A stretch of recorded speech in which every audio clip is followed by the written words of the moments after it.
Hey, you caught me doing one of the things I love to do the most, and that's picking out a track for an upcoming episode of Raw Travel. You know, one of the things I'm most proud about in producing Raw Travel is the fact that we curate everything about the show, from the opening sequence in the beginning to the B-roll selection, of course, and the destinations and the narration, all the way to the credits and the marketing that goes into the show. I'm also really thankful for Weekend Syndication for giving me the opportunity to demonstrate if a filmmaker or storyteller's perspective can work on the small screen. 9 seasons in, I'm happy to say it did, it does, and I thank you. There's a lot of good storytellers on the weekends, but have you watched the weekends lately? I mean, really watched with your remote, old school style, broadcast linear TV platform. Have you noticed anything whack about the weekends? But what do I mean by whack? I mean not curated, slapped together, lowest common denominator, or sometimes even worse, insulting to viewers. I want to list for you 4 types of content that I think is holding broadcasters back on the weekends.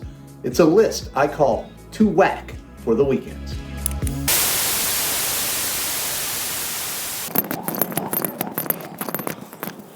Is this sports? Is this compelling? Is it sexy? Maybe if I had on my bikini, but it's winter in New York. I'm not putting on my bikini at least until June. A sports blooper show that is in actuality a large percentage of scantily clad young women doing non-sports but jiggly activities like jump roping, hopscotching, crab walking, and bikinis.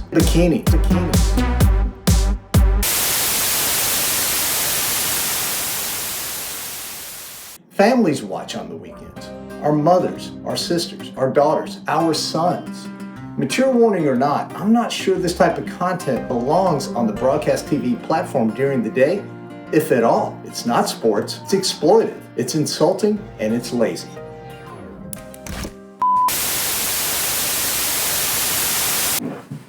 And speaking of lazy, do you know what EPKs or electronic press kits are? These are video publicity materials put out by companies to help promote themselves. Now, most producers will use them from time to time as supplementary B-roll or support materials. But some producers are so cheap and so lazy that they use it as the basis for an entire show.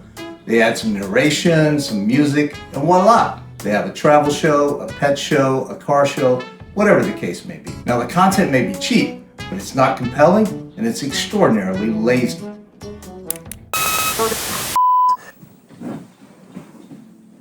And to further insult the viewers, some of these shows have credits that are over a minute long.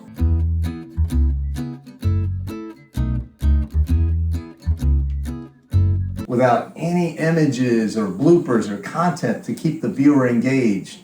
Just names on a screen.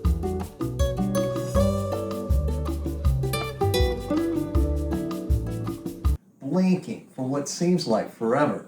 It's a ratings and a lead out killer. And trust me, if a viewer has a remote handy, they're going to use it.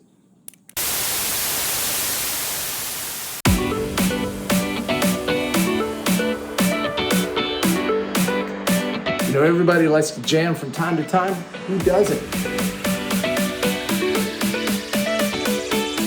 But some producers are jamming far too many commercials into their shows. One well-known media mogul producer is jamming more commercial interruptions into their shows and less actual content. I guess for them, the content is the stuff that goes in between commercials, not the other way around. As we know, viewers have more choices than ever these days, and we need to get back to the industry standard commercial load if we are to remain relevant. Speaking of relevant, it's 2022. Do you know where your copyrights are? Better send a posse, because for some of your weekend programming, it's missing. You wondered where I was going with this, right? Now, I recently heard tell about a weekend syndicated sports interview show that featured an interview with Tom Brady gushing about how much he loves playing for the New England Patriots. Loves, as in the now. Now, I'm more of a rodeo fan, but even a greenhorn NFL fan would know that Tom Brady plays for the Buccaneers. Or what about the hunting show I saw with my own eyes recently in December of 2021? There was something not right about the content, so I waited till the credits rolled and I checked out the copyright, and sure enough, it's 2009.